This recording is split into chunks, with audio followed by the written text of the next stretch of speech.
everyone. So here on Open Up, we're doing a little bit of rebranding consideration. And so in the meantime, you won't hear the phrase citizens of the world. This is not necessarily a final decision, but we wanted to take some concerns into consideration. But rest assured, you'll still be welcomed and given a proper goodbye at the beginning and end of each video. The following video is an interview between myself and Diego Salinas. You've heard me reference his work before, and now I get to have a conversation with him. And I hope that you all enjoy the interview. The interview was conducted via Zoom, so we're working with our computer video cameras. So apologies for the video quality for this week, but the content is definitely worth watching still. Thank you all for your patience. If you're returning to the channel, welcome back. And if you're new around here, my name is Courtney Keeley, and I am the founder of Open Up. Today, I have a very special guest. Diego, hi. Would you please first introduce yourself to everyone? Hi, thank you, Courtney, for having me. My name's Diego Salinas. I'm currently working as the Woodson Martin Democracy Fellow for the James Madison Center for Civic Engagement. I am also a JMU alum. I graduated in 2018 with a BA in Theater Performance and Modern Foreign Languages with a concentration in Italian.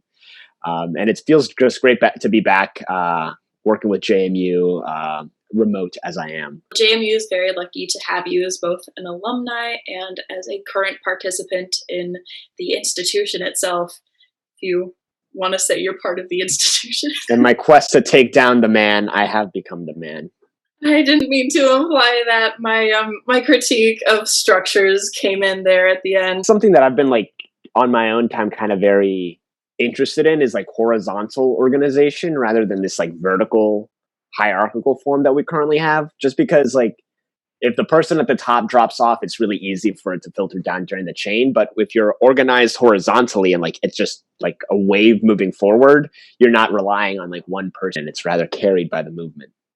And then when people move on, it's a much smoother transition. Exactly. But it's hard because the normal hierarchical chain is so ingrained into the way that everything is organized, from governments to student organizations. And even when you're trying to do a group project with your friends, it usually breaks down hierarchically instead of horizontally. Unfortunately. So one of the things that I kind of look for is what is a default setting of our life that doesn't need to be the default setting. Imagine if you had to use Internet Explorer all the time just because that's what came on your computer.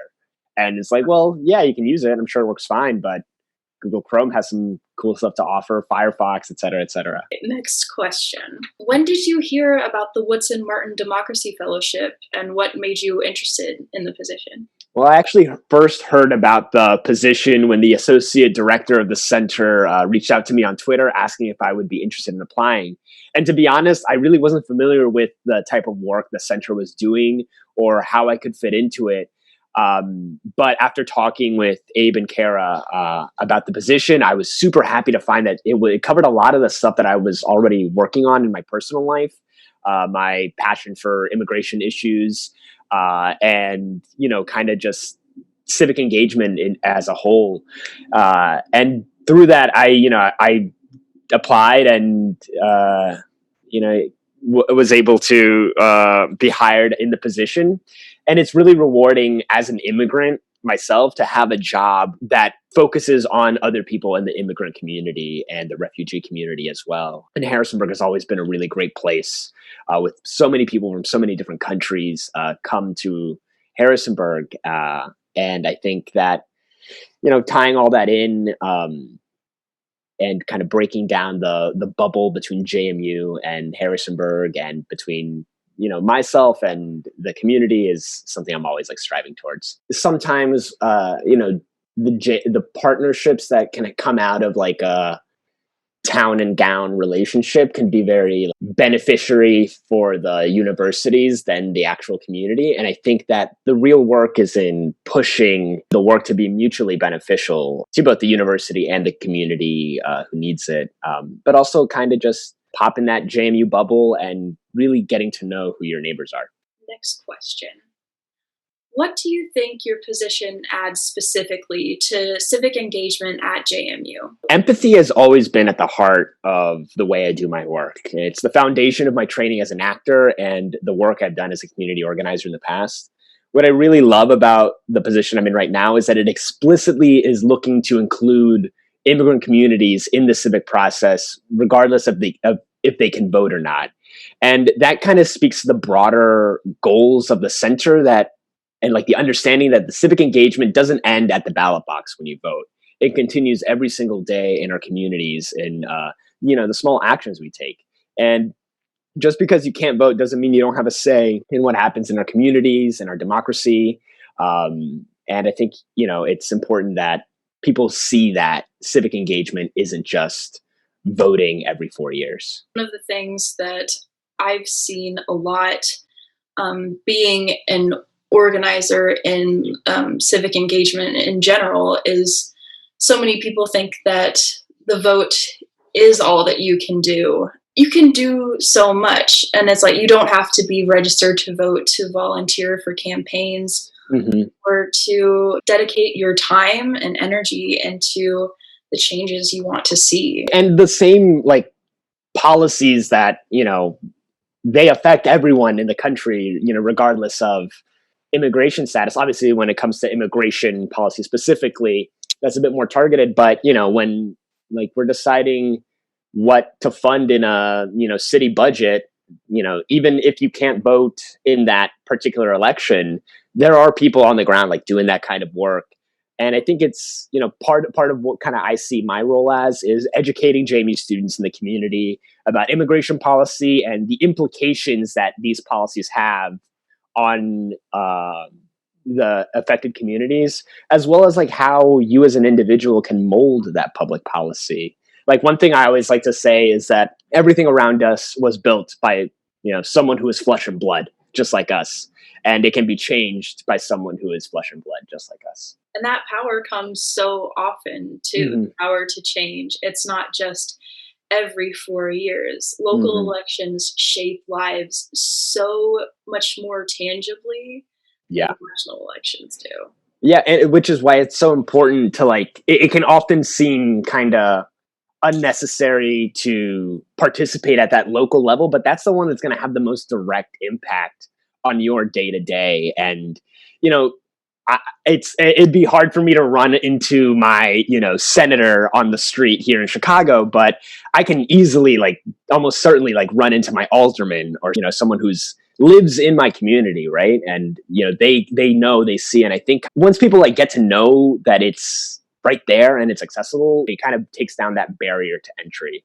So the next question: what could students do at other schools if they want to be civically engaged, but they don't necessarily have the sort of institutional arm that JMU has set up with your position? That kind of strikes a little home to me because I've never been able to vote in America, but that's never stopped me from speaking out about issues that are important to me.